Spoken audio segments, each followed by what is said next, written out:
Hello from Spearfish, South Dakota. It's the Black Hills Information Security Podcast. This is the podcast version of our webcast, so the slides we might reference will be missing, but you can find the whole episode on our YouTube page.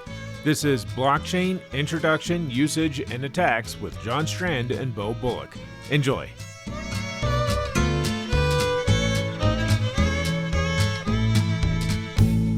All right, everybody. Well, thank you for showing up to today's webcast. This is one that's been percolating quite a bit. I actually wrote a class for some friends of mine, just a 2-3 day class with a whole bunch of hands-on exercises associated with blockchain. And it was really built around getting people that don't know anything about blockchain to understand some of the security implications and what exactly can be done with it and getting their hands dirty with it. And I'm also joined by Beau. Beau, please say hi. Hey, everyone. And Jason will be the disembodied voice of questions. So he's serving as your proxy for this webcast. So with all of that out of the way, let's talk about blockchain. The best way, Beau, help me out, but the best way that you see people describe this is they talk about it as a distributed digital ledger with chronological records as they happen. And of course, publicly, this is all public available and it's signed digitally and everything is tied to the previous record, hence the chain components of it as well.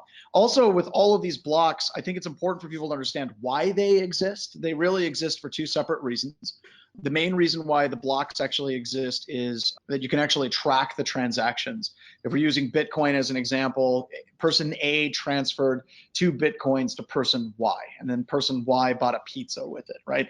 It can keep those transactions. Now, it doesn't actually have the individuals, basically has their wallets, so there's some level of anonymous transactions associated with this, which of course could be deobfuscated. But the second reason why these blocks are important is whenever you're setting up something like a distributed ledger, what the hell is the incentive for people to actually validate these transaction blocks? And we'll talk about, proof of work and how that actually works and how zeros apply into it as well and random hashes and things of that nature. But whenever you're basically mining Bitcoin, quote unquote mining Bitcoin, you're not really mining anything. What you're basically doing is taking a transactional block. You're going through a series of different hash values that you can put into the transactional block to get a series of zeros at the beginning of it. And once you have done that, then you've proved and validated that transaction block of those different transactions. And then you as the quote unquote miner, you get a reward for your efforts. And that changes from different currency to currency to currency to currency. So that has an incentive for people to basically serve the purpose as a bank.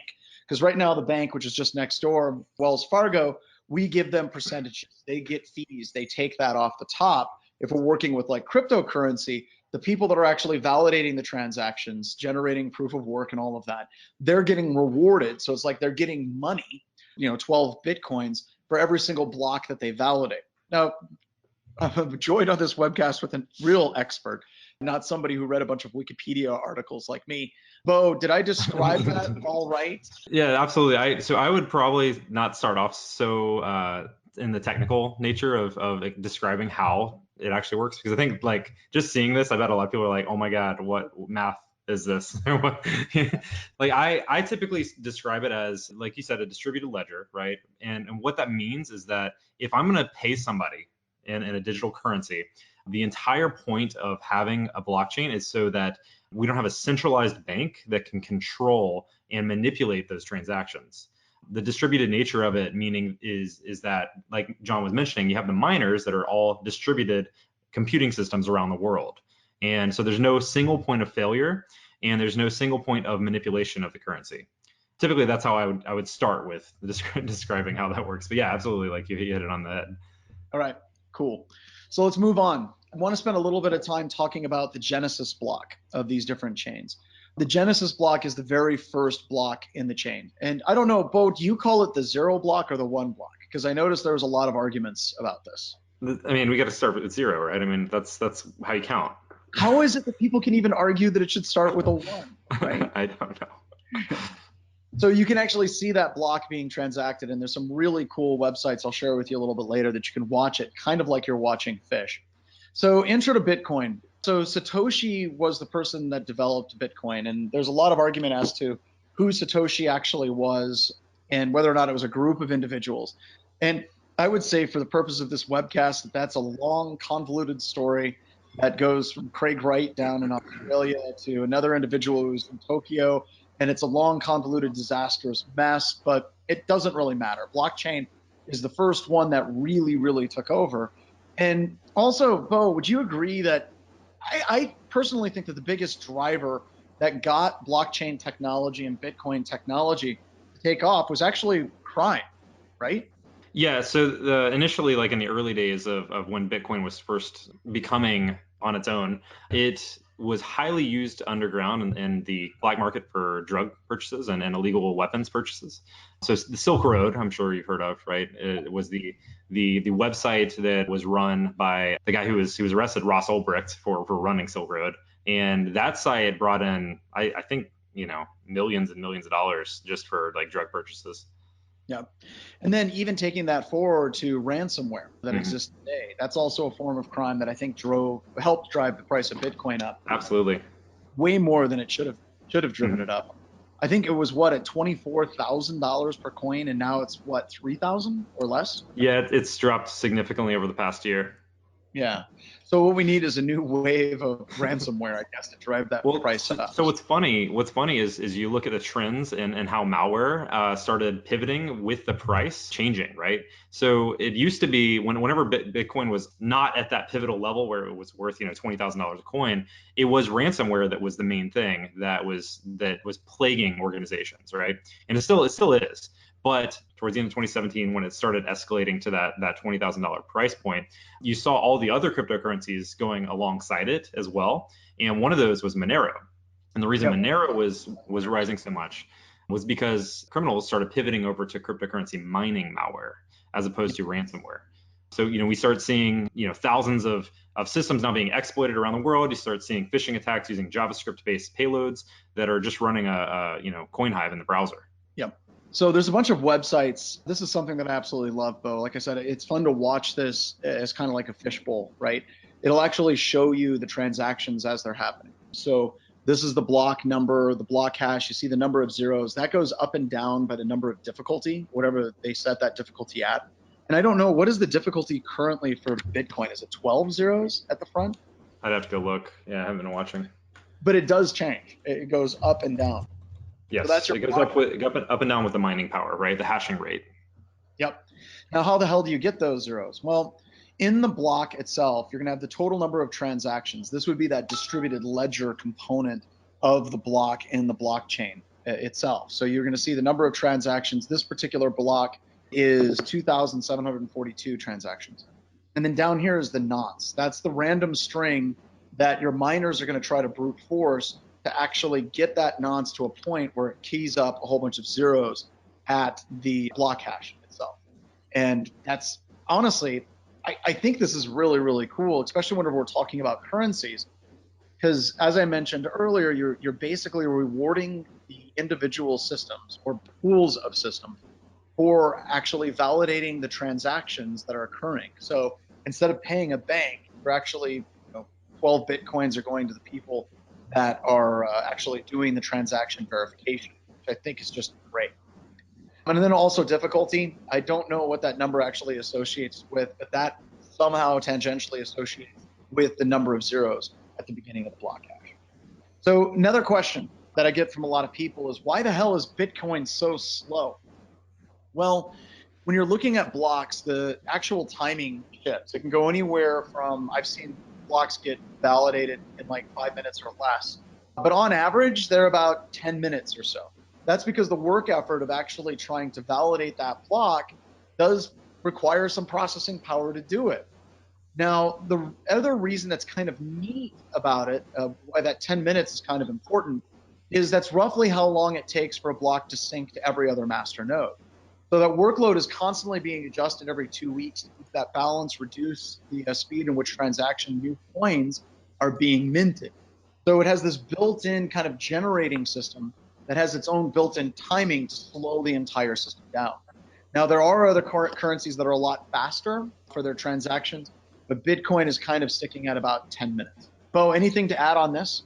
No, I think you nailed it. All right, cool. And then finally, the block reward. If you're looking at the block, it comes back, it says that Ant Miner, that's basically a group of people that are all mining together, They just got rewarded 12.5 Bitcoin, and then those 12.5 Bitcoin will be distributed across all the miners based on the amount of work, effort, and load that they actually put into mining this particular transaction. So that's really just kind of it. And that's a very quick, high-level overview of how this actually works. And I wanted to get through it fairly quickly.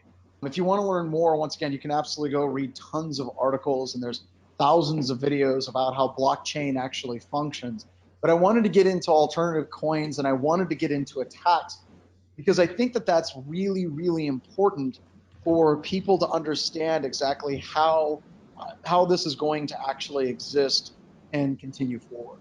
So you have Ripple is another coin. And Beau, a while back you had mentioned that you really liked Ripple, and you think that you're going to see different types of coins being used for different types of activities. Could you kind of explain to people how you think different coins will be utilized for like quick transactions? Some of them will be much slower transactions and so on.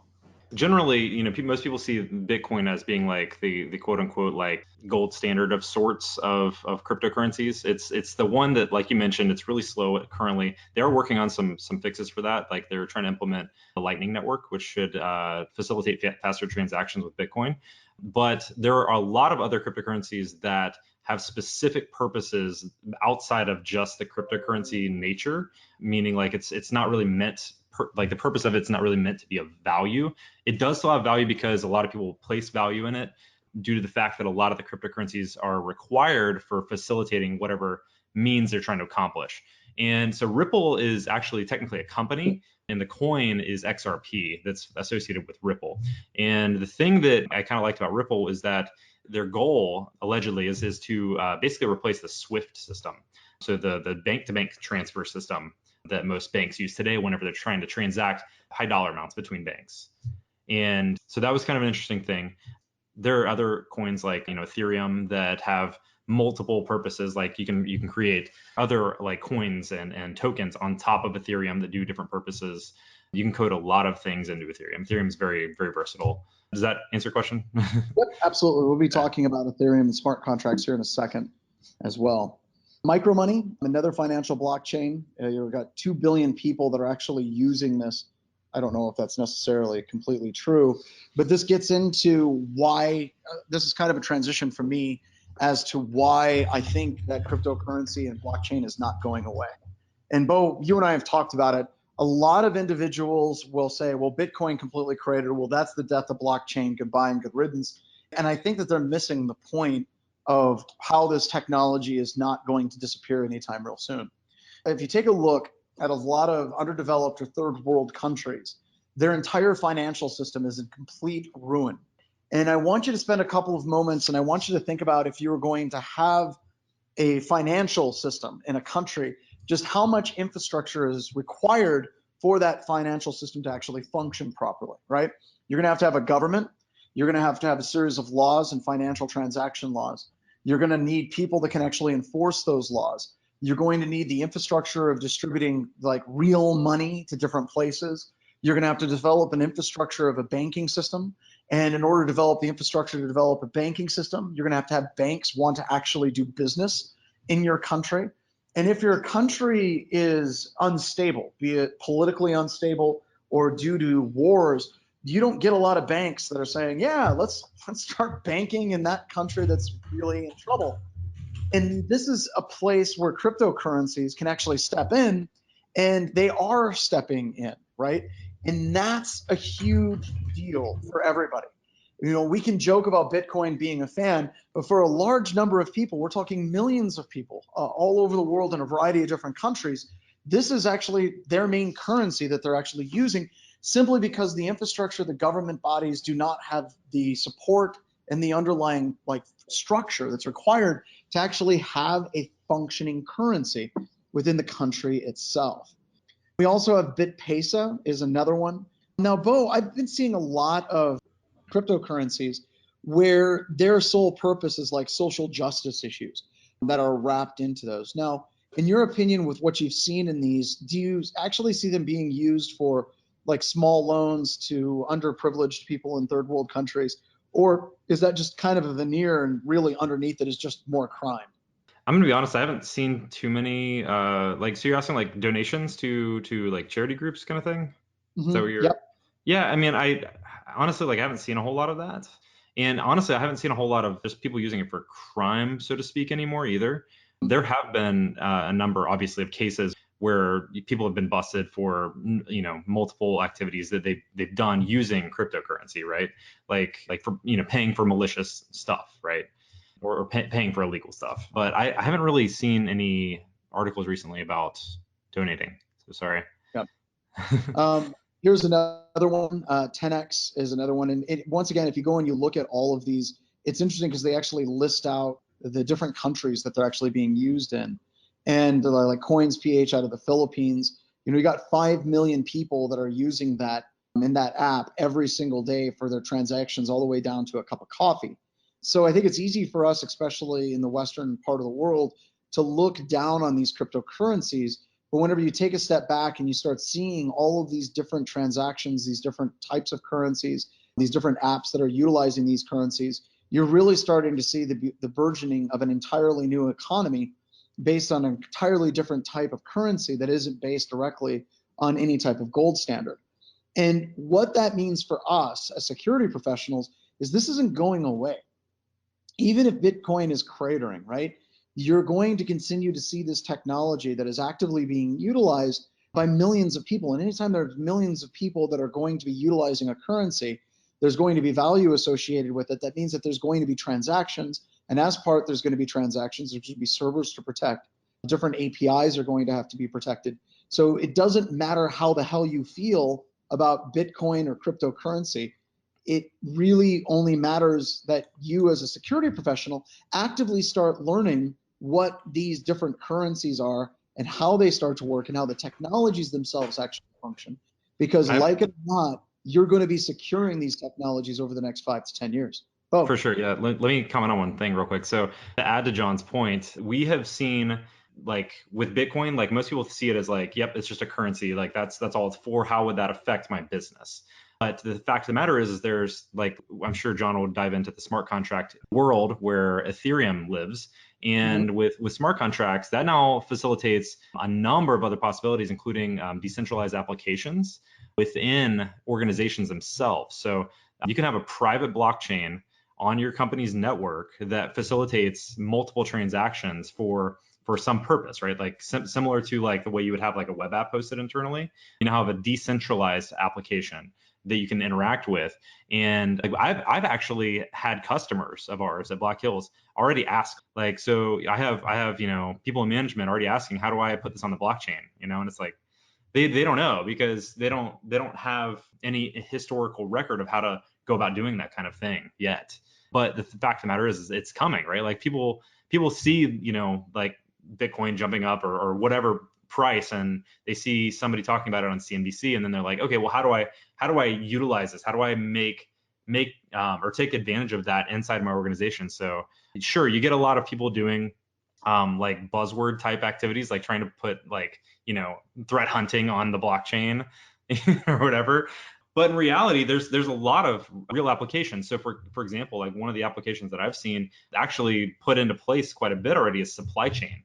So the idea of taking like a farmer in, South America that grows corn or whatever, and now me as the consumer can track exactly the corn that I got like to my plate, all the way, from the carriers all the way back to the farmer. And that's something that's actually being pushed out right now, like within organizations. So like that comes security concerns is I think kind of the point that we're trying to say here. So Paul had a good question. He said, why in the hell would you use a blockchain instead of a traditional application? And I think that that's a very valid point. Whenever you're looking at like executives, whenever they're starting to freak out, they're like, we need some blockchain in this. I think that they don't understand that there's traditional database applications that work just fine for doing basic transactions within an organization.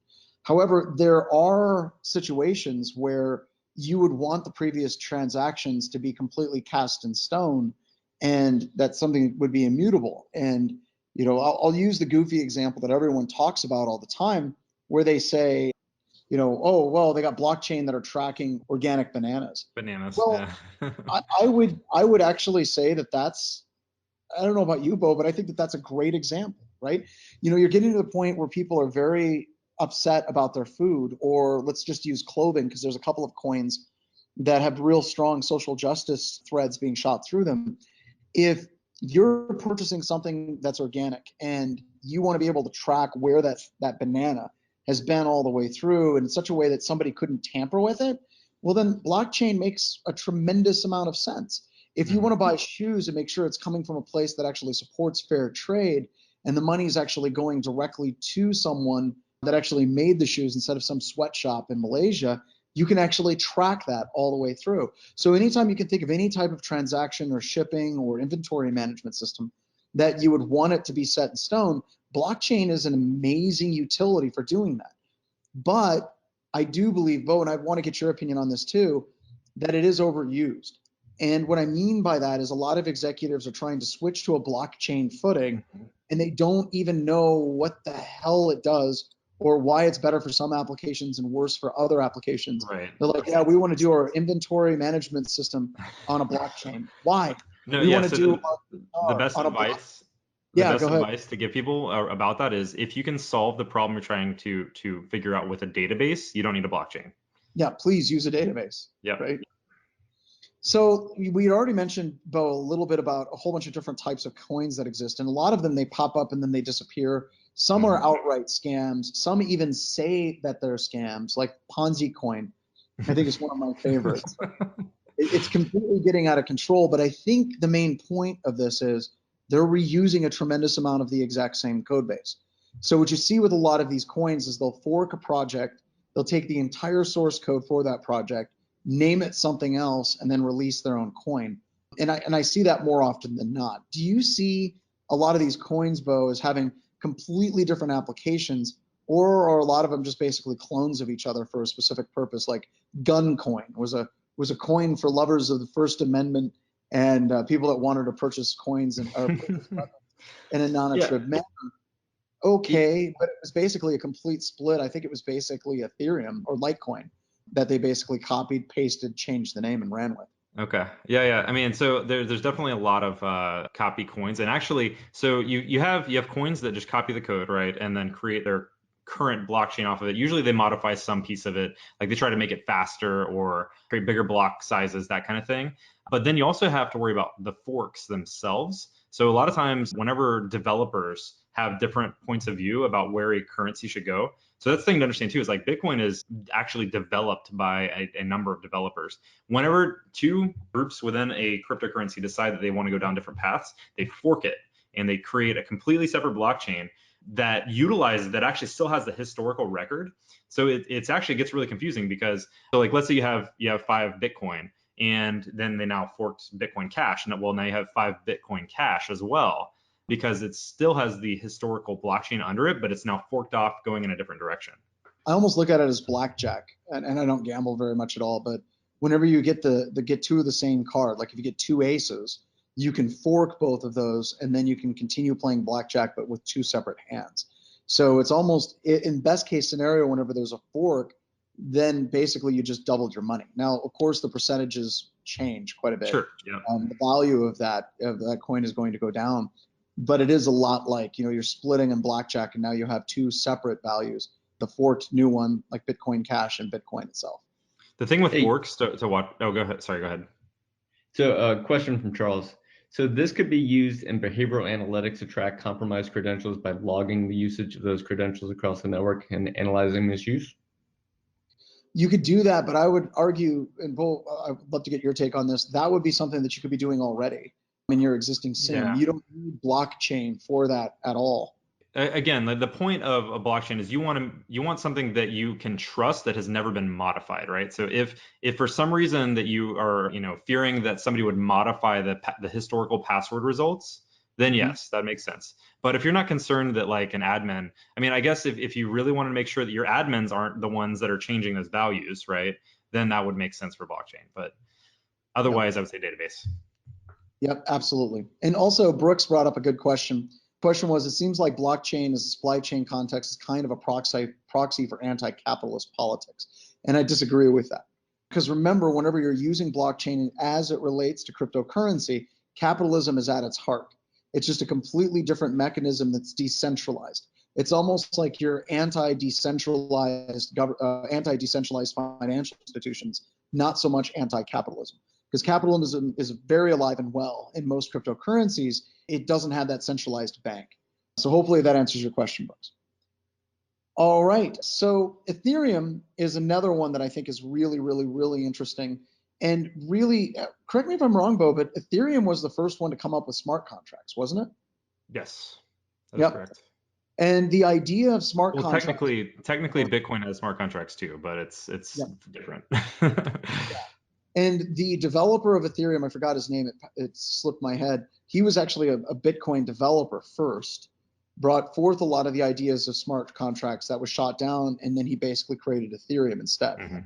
Is that a safe way to actually? Yep. So this is where the security of this comes into play. Well, it comes into play in a lot of different ways, and we'll talk about that more here in just a couple of seconds. But smart contracts, I got a bunch of people saying, smart contracts rock. I have a different opinion on that, and we'll talk about why I have a different opinion on that. Monero is another coin that Beau had mentioned earlier. And Beau, Monero is really used heavily because you can actually do mining in the browser. What is fundamentally different about Monero that it can actually be mined in a browser versus something like Ethereum or Bitcoin? Couldn't they be mined in the browser as well? So that's a great question, and it brings up a very deep topic of mining in general. To give you a very quick overview, so for example, Bitcoin uses SHA-256 algorithm to perform mining, or that's the hash algorithm that you use to mine Bitcoin. And since the early days in Bitcoin, I mean, on day one of Bitcoin, you could mine with a CPU, a GPU, and then it started, people started writing FPGA mining algorithms for it as well to be faster and mine more quickly. And then eventually we arrived with ASIC processors for Bitcoin, which are application specific, meaning they literally can only do that one function. They literally can just process that one algorithm. So ASIC miners for Bitcoin can only process SHA-256 algorithm. The thing that a lot of cryptocurrencies have started doing, including Monero, is basically doing soft forks and changing the mining algorithm so that ASIC processors can't catch up with it.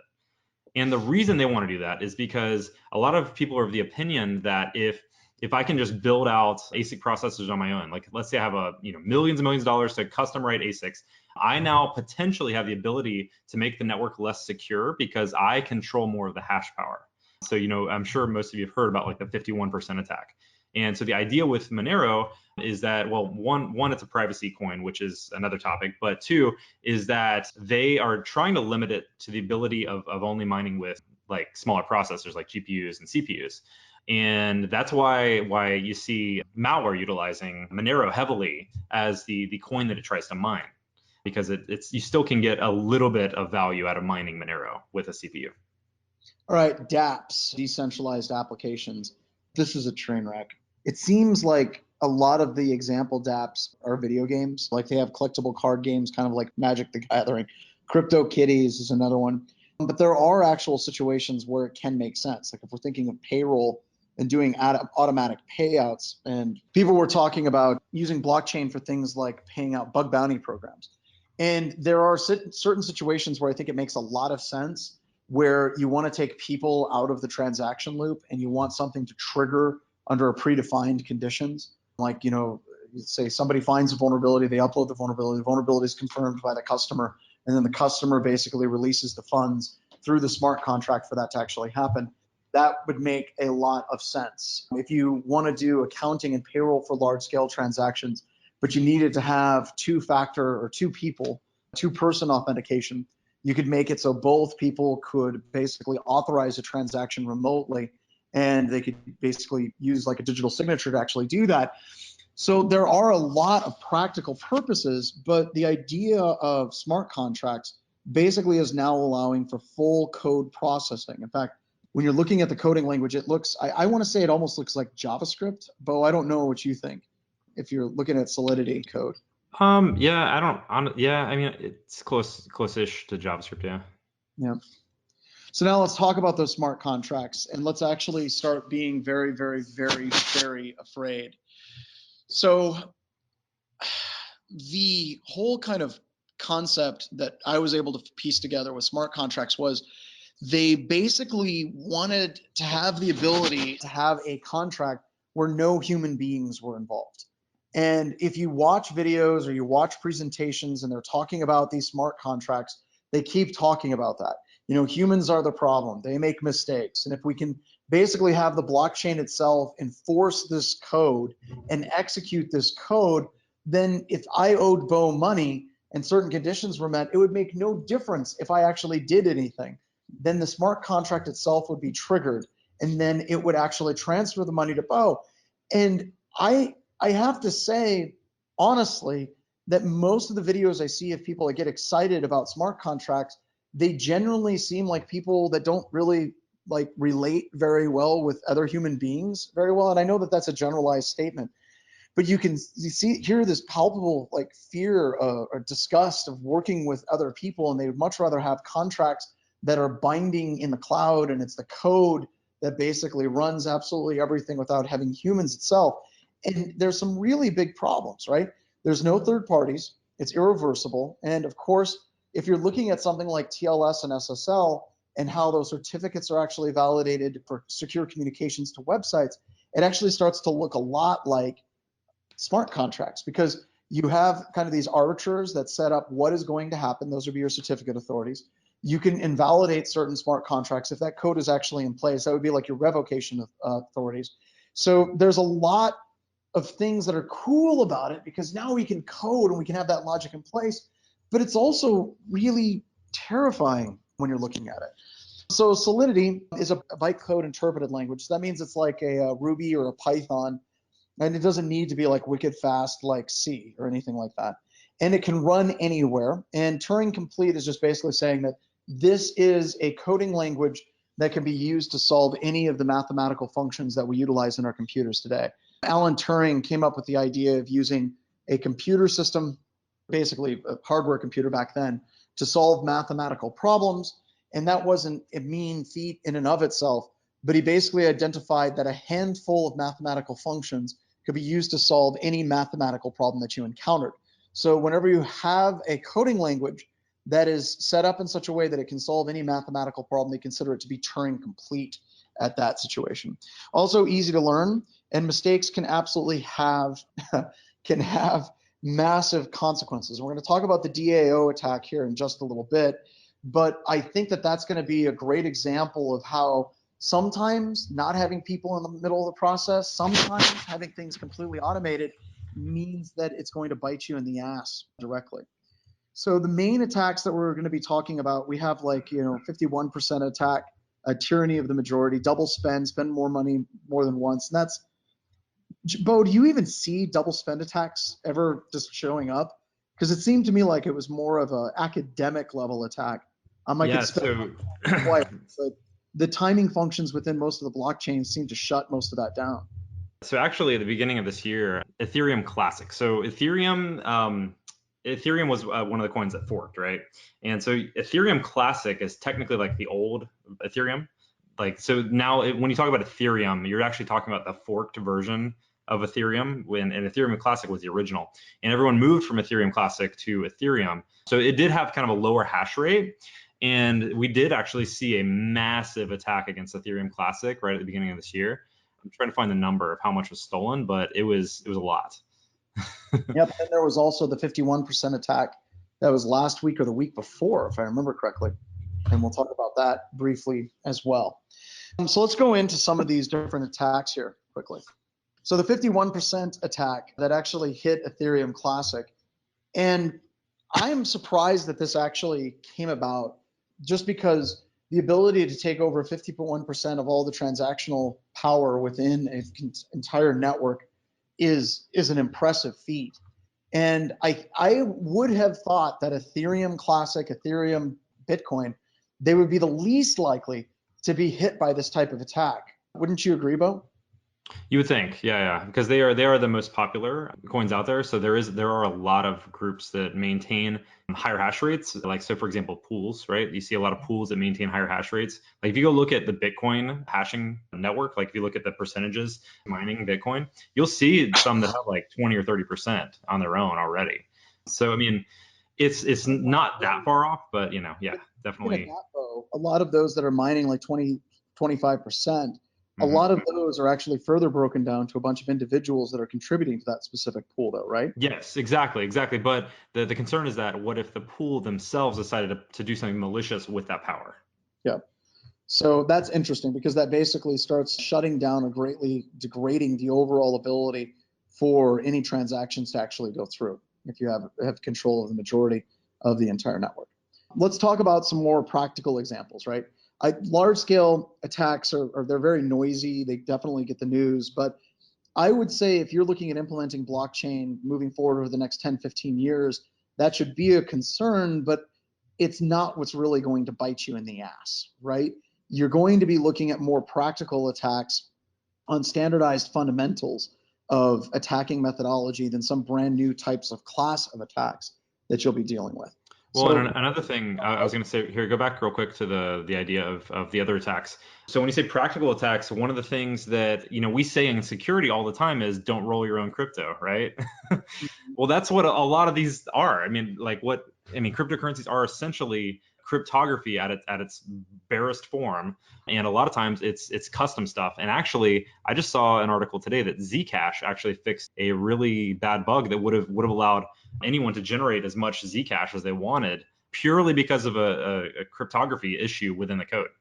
All right, so here's some practical attacks. And I was telling you all that I did a class on this, but it's hard for me to get through a presentation and not talk about Cred Sniper, L Sniper, or any of these different tools. So whenever you're thinking of attacks, you have people that are like, well, they're going to find a 0-day, they're going to break into my firewall, and then another 0-day to pivot into my internal network or take over my switch. Yeah, that's always possible. But ultimately, human beings are using these technologies, and ultimately, human beings are going to do what human beings do, i.e. surf the web. They're going to access their email, they're going to access their files through the web, and you're going to find all kinds of interesting things, like you're probably going to find their wallets for cryptocurrency online, or if you can take over their email, you can log into their cryptocurrency exchange, and you can start doing transactions on that exchange as that person. So the actual attack surface, if you're trying to steal someone's coins or trying to gain access to the different nodes that are doing the processing, the actual attacks themselves, they look really like standard style attacks, basic spear phishing attacks, or bypassing Google two-factor authentication. And ultimately, this boils down to a simple point. If you're looking at your attack methodology, if you're developing any type of cryptocurrency or any type of blockchain technology, stop thinking of leap 0-days. There are really, really smart mathy people that are thinking through those problems, and those problems exist.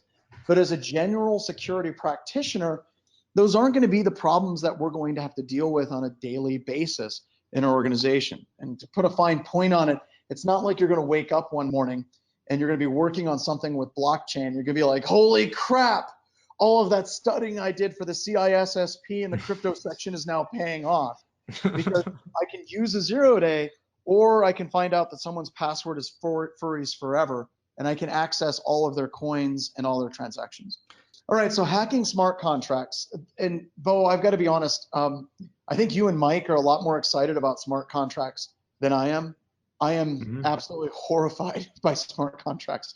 I seriously deep down think that this is going to be Terminator, basically wiping out large percentage of the population. Well, so the thing is, it's still new, right? It's very new, and it's immutable. So like if somebody wants to put together a company that utilizes a smart contract, that code gets placed on the blockchain and you can't change it. So if somebody finds a flaw in it, you can't go modify it yourself. Like you'd have to re-implement another smart contract. But that being said, there are a number of groups, like so Trailbits is one that's like leading edge, that is pushing out tools to analyze for vulnerabilities. Like they have fuzzing tools. They have a number of best practices for implementing secure code with Solidity. So there's a lot of kind of building happening right now in the smart contract space that's really good. But at the same time, it is still very new in the grand scheme of things. Yep. So let's jump into a number of different attacks. Mt. Gox, I would still say today is one of the, like, what'd you say, top 5 different attacks showed up. For sure. The GAO attack is my second favorite. I think without question, my favorite attack is the parity hack, and I'll talk about that one in a little bit more detail. But the vast majority of the attacks that you see up here are traditional style attacks. Spear phishing, gain access to a system, pivot, gain access to a bunch of wallets, steal money. So it's not, I want to mention something real quick, John, sorry about that. Sorry to interrupt. So it's not an attack, but it's something that I think is actually an incredible concern with working with an exchange, is something that we just saw happen this week. We actually saw that an exchange in Canada, the owner of the exchange died suddenly. And the owner of the exchange had the only password to that exchange's cold storage wallet, which actually held like $190 million. I heard it was up to 500 now. Is it up to 500? Yeah, I heard it was up to 500 million. And that's not, like you said, that's not a hack. No, it's not a hack. It's something to consider when you're dealing with cryptocurrencies for sure is do you have backups? Do you have a backup plan, you know? Well, even if they did have backups, right? If he didn't share that password with anybody, they're screwed. Exactly. Yeah. So like, all right. So I guess, I mean, we haven't talked about, you know, cold storage wallets or wallets in general. No, yet. I took that out because I didn't think we'd have enough time in an hour. Yeah, but I mean, to give you a really quick rundown for those listening. So when you have a wallet, you can either have it on your own computer in a digital file, so like a wallet file. You can have it on an exchange, which is really bad, or you can have it on an exchange in cold storage. Which, so when they say cold storage, that's essentially not in the quote unquote hackable online wallet, but it's in a vault of sorts, right? It's an offline, like on a USB stick somewhere with a password. And essentially that's what is now locked forever unless somebody manages to hack the password for it. Well, and it's funny because whenever I talk to people about wallets and security of wallets, you go to websites, some of their recommendations are insane. You know, it's like you should never have your wallet on a computer because then it can be stolen, and you should print it out, or you should use a hardware wallet. And it really reduces the ability for people to actually do transactions. And I would caution anybody to follow all of the advice for people whenever they're talking about wallets, especially for your wallet that'll be used for small day-to-day transactional purposes. Transfer money over, use it in small transactions, and then have a different wallet that would have the majority of your funds, and then that one would be in a cold storage. Yep. Yeah, I recommend the hardware wallets to people for storing coins, right? And then, like exactly what you said, just transact small amounts to whatever, like, quote unquote hot wallet you're going to use. Yep. All right, so I want to get through a couple of attacks before we wrap this up. The decentralized autonomous organization attack. So this particular, God, what was this ICO?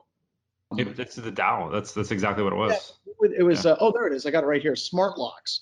They were basically trying to raise money for Locket, smart locks for sharing stuff, and there was basically the equivalent of a time of check, time of use vulnerability, where somebody could basically send in something into the smart contract and get money before there was actually a check that money was actually there. And basically 3.6 million Ether just disappeared. They were completely gone. And that was one small mistake. And Beau, I've looked at the code, and honestly, dude, I know now that like Trail of Bits, he actually has tools to actually find those types of vulnerabilities. But seriously, I don't think it would catch all of them because it was very much a business logic error. It wasn't like, oops, they didn't format their strings properly. It was basically when one function was called, you could invoke another function where money would be transferred before there was a check to see if the money was actually there. And it just disappeared. Now, the big concern about this is, and I'll talk about it more on the next slide, is you can't just retroactively roll that crap back very easily. You can actually roll it back, but it's a lot more difficult, I think, than many people actually believe it is. You know, it's an ethical thing, right? So in regards to blockchain, you know, most people are of the opinion that it shouldn't change. It should be immutable, right? Like, so if something bad happens, that's part of what happened, you know, like that's part of, unfortunately, that happened on the blockchain, and now should be there forever. So if you start to go look at forking, you know, like you're actually changing something that, you know, officially is on the blockchain. Or you're just even doing a rollback. and then basically ignoring everything before that particular attack occurred, these are not easy things to do. These are massive.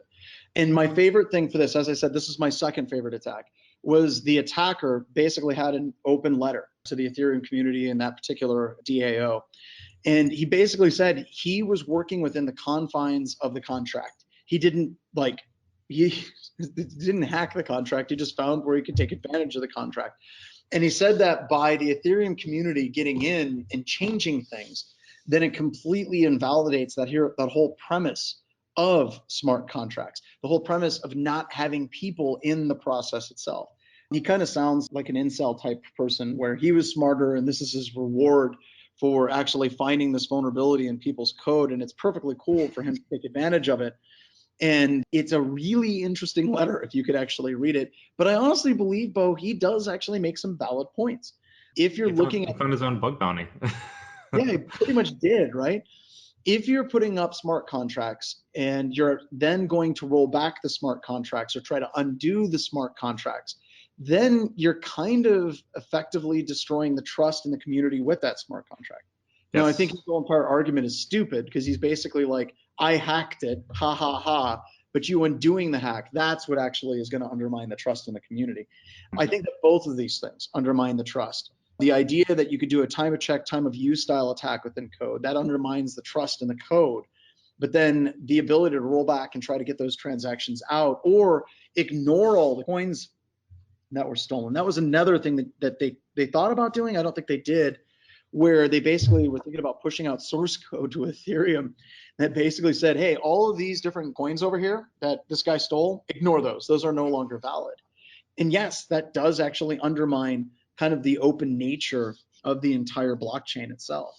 So this is the quote that I wanted to read to everybody. The involvement of the Ethereum Foundation in the DAO is a mistake. As I see it, Ethereum is supposed to be a foundational infrastructure upon which a flurry of projects and experience are supposed to blossom. And in order for them to blossom, they need a foundation that is strong. That has the integrity in face of challenges. The hard fork proposal is a compromise that ruins the integrity and signals that projects like the DAO can influence the underlying foundation of their own advantage. To me, this is totally unacceptable, which of course it would be totally unacceptable because that would basically wipe out 3.8 million Ethereum that he had gained from it. But this particular quote, I think, has value. And Beau, what's your take on it? Yeah, I mean, I again, like this is, like I mentioned, it's kind of like an ethical dilemma, right? So like the Ethereum developers have to decide whether or not is it really of the best interest to the coin as a whole and to the, I guess, quote unquote, purity of the blockchain, to just leave it as it is, even though a hack happened. That's, potentially part of what the history of, that coin's going to be. Or do you implement fixes and revert the blockchain? And technically it's like a fork of sorts, and then fix it. It's I don't know. I don't know where you go with it. It's a tough one. Yeah. Mount Gox, this one, I looked into it. The more I looked into it, the more it just appeared that it was a standard attack. Somebody broke into the organization, pivoted from one computer system, and they were able to gain access to a whole bunch of different wallets that were in cold storage. And this gets into another question. If you have a wallet and it's in cold storage and it's accessible from a system that is accessible to the internet, is it really in cold storage at that point? And this goes back to trust. I told Beau some of the places that I'm kind of doing some transactions with various coins, and some of them are just scary, right? The amount of money that they're actually holding, and is there any security oversight? Like, I guarantee you their security is not as good as a medium-sized bank. Oh, for sure. Yeah. And that gets into that whole issue of trust. And I think, Beau, I wanted to get your take on this because we talk about decentralizing with cryptocurrency and using blockchain, decentralizing and decoupling from centralized bank, right? But then everyone, to get these coins, they end up going to like Paxful and places like that, where it's easy for them to actually purchase these coins from other people and do transactions. But it effectively turns them into a freaking bank. So we're back to the whole centralized. We're using like decentralized technology, but then screaming to re-centralize it in these particular exchanges. And I think that is something that I would absolutely agree on. That's scary. Yeah. So, with anything financial related, you're going to have people that are going to want to take advantage of that as well. So or the reason that I think that obviously exchanges have popped up so much is more on the trading side of things, more on the actual like day trading of cryptocurrencies, right? So you have a lot of people that spend all day just actually, buying high, selling low kind of stuff, and they do it across different cryptocurrencies. It's not just like buying Bitcoin, when it's high for USD, and selling Bitcoin when it's buying Bitcoin when it's low, selling when it's high. It's across currencies as well. And so I think that I think that's the primary factor and why you have exchanges so big right now. But the thing is like once I get currency off of an exchange, they're not involved in any of that anymore, right? From that point on, like it's now on my own wallet, and they have no way of actually like, modifying my transactions or knowing where I send it from that point on. Yep. I wanted to get to my favorite attack. This is without question my favorite attack for a number of reasons. It's my favorite attack because it shows that idea of code reuse and library reuse. So if you have a coin or any technology in blockchain that's reusing code sets and libraries again and again and again and again and again, a vulnerability in one of them is actually going to percolate to all of them. So this particular individual, DevOps 199, basically was playing around with multi-sig wallets and pulled some code, and the code was completely available to anyone. And then once that code was called, and he ran init wallet, pulled that code down, and then basically invoked the kill method to self-destruct it. And in doing that, he actually killed anyone that was using that particular library. And that's scary, right? Because that's showing that code reuse and the vulnerability showing up again and again and again in a bunch of different types of libraries or different code bases across different types of blockchain technologies. But I also love this because these are actually quotes from DevOps 199, where he saw that things were broken. And you can actually see the entire chat log of what he was talking about. He's like, I think I screwed up my code. It doesn't seem to be working. It seems like it's broken. It basically destroyed everything. And then you see other people that are like, holy crap, it looks like that happened to me. And he basically puts in a quote of, is this a serious issue? And then everybody kind of turns on him, or her, could be a girl as well, and starts freaking out. And then he starts posting again and again, am I going to jail? Will I get arrested for this? So this particular vulnerability was bad enough that somebody who was just learning the code was able to actually crash out a whole bunch of different wallets. And that's why I love this, because it shows the problems of code reuse, and it actually is a really neat sort of business logic error. And sometimes those business logic errors won't just show up in your smart contract, but they may be in additional libraries that your smart contract is actually invoking. So it shows that attack surface is far beyond than just the code that's being written. It actually goes to the libraries that can be invoked by that code as well. One note on the comments by DevOps 199. He actually has a very, very famous set of quotes. He submitted an issue to the GitHub repo that was called "Anyone Can Kill Your Contract," and then like moments later he wrote, "I accidentally killed it." Like, oops. And I don't know, did he ever get arrested, or was there ever anything that came of that, or is that just? I don't know what happened there. Okay, Coincheck. So once again, most likely a traditional attack, another 500 million gone. And then once again, they start talking about hard forks to try to roll it back. So we've already talked about cold wallets, so I'll kind of skip over that in the interest of time. But if you look at the majority of the attacks that actually occur, the vast majority of them are traditional attacks. Spearfish, gain access to system. Pivot, gain access to wallets. SIM attacks. So this is interesting. So this is basically where an attacker can clone your SIM, and I want to go to this particular website. This is information from me. My social security number is partially redacted, which I think is good. But if somebody can get basic information about who you are, right? Social security number, verification information that's easy to find, they can actually social engineer their way into your phone, and they can basically port forward your phone to a completely different SIM and bypass two-factor authentication as well. Because a lot of these cryptocurrency exchanges, they're actually now using two-factor authentication, and they're using that to basically try to secure as much as they can. But if somebody's cloned your SIM, you're screwed, because a lot of those notifications are actually push notifications in the form of text messages. Or even like a backup key. Yeah, go ahead. No, I was gonna say like the idea would be like I call up your cell provider and say, hey, I'm John Strand and I got a new phone. So can you switch over the number to my new SIM that I have here? And if they do that, if you can convince them to do that, then you now control the phone number that's usually tied to an account. So like you would then like go to like, let's say Gmail and do like a password reset and have that phone or have that password reset code sent to the phone number that's on file already and get access to the Gmail, which typically the Gmail account's tied to all the other, cryptocurrency accounts as well. So this has actually been a very big problem.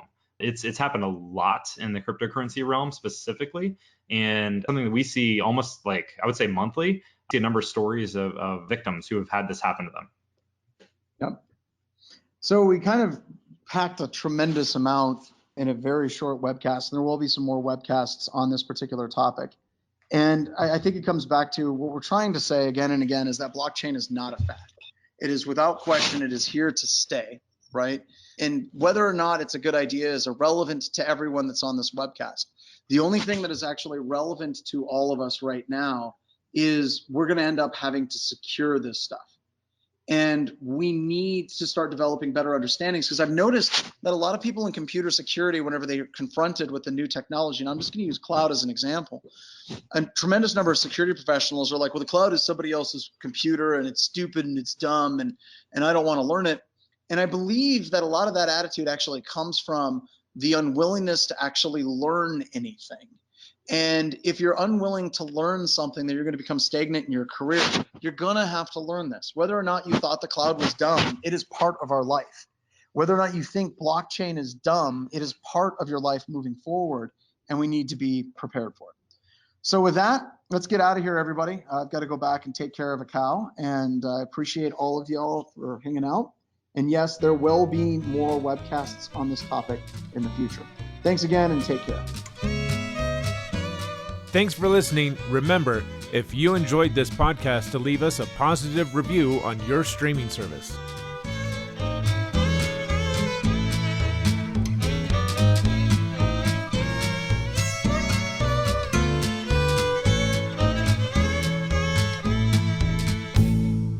Oh, we got the people rolling in now. So -20 up at my house this morning, which is awesome. Oh, -20, that's it? Yeah, it's at that special temperature where vehicles just refuse to start.